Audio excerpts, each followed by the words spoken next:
હવે જે હું કહેવા જઈ રહી છું એ વાર્તા નથી, પરંતુ સત્ય ઘટના છે, અને જે ગોંડલના જેલ ચોકમાં બનેલી છે. એકવાર ઉનાળાના ધોમ ધડકતા તડકામાં ઠંડા પીણાની દુકાન ઉપર ખૂબ ભારે ભીડ જામેલી હતી. ત્યાં દુકાનની પાસે જ એક વાળ વિખરાઈ ગયેલા અને તૂટેલા ફાટેલા કપડાં પહેરેલી એક છોકરી ઊભી હતી. એક દુકાનમાં ભાઈ ઠંડુ પીણું પી રહ્યા હતા, એનું ધ્યાન એ છોકરી ઉપર પડે છે અને એ સમજી જાય છે કે આ છોકરીને કંઈક પીવું છે. એટલા માટે એ છોકરીને ત્યાં પોતાની પાસે બોલાવે છે, પરંતુ છોકરી સંકોચ અનુભવે છે અને પછી થોડીક હિંમત જુટાવી, હિંમત ભેગી કરી અને તે પેલા ભાઈ પાસે જાય છે. એટલે એ ભાઈ એ છોકરી માટે લચ્છીનો ગ્લાસ મંગાવે છે, ડ્રાયફ્રૂટવાળી લચ્છીનો. લચ્છી આવે છે એટલે પેલા ભાઈ છે એ છોકરીને હાથમાં ગ્લાસ ધરે છે. એટલે સૌથી પહેલાં છોકરીની નજર તો ગ્લાસમાં જે ઉપર ડ્રાયફ્રૂટ હતા તેના ઉપર તેની નજર તરવરવા માંડે છે.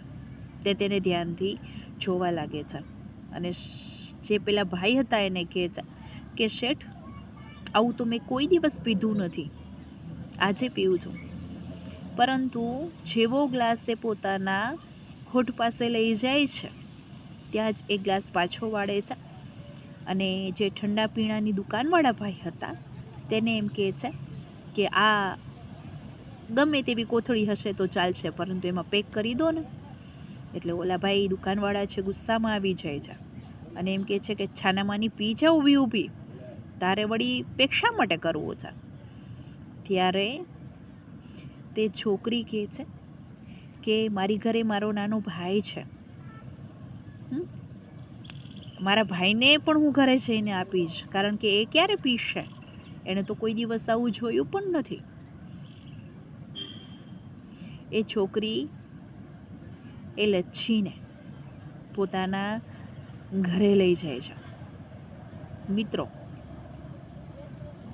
ત્યારે આજુબાજુમાં ઊભા રહેલા બધા જ ભાઈઓના આંખોના ખૂણા ભીના થઈ જાય છે અને મનમાં વિચારવા લાગે છે કે બેન પોતાના ભાગ્યનું અને પોતાના નસીબમાં પોતાના ભાગનું જે કાંઈ પણ હોય એ ઘણી વખત ભાઈ માટે ન્યોછાવર કરી દેતી હોય છે. અને આપણે ક્યારેક પ્રેમનું પ્રતીક, પ્રેમનું સન્માન કરનાર બહેન તરફ ક્યારેક ઓળવી તો એનું નથી જતા ને. જરા તપાસજો જરૂર.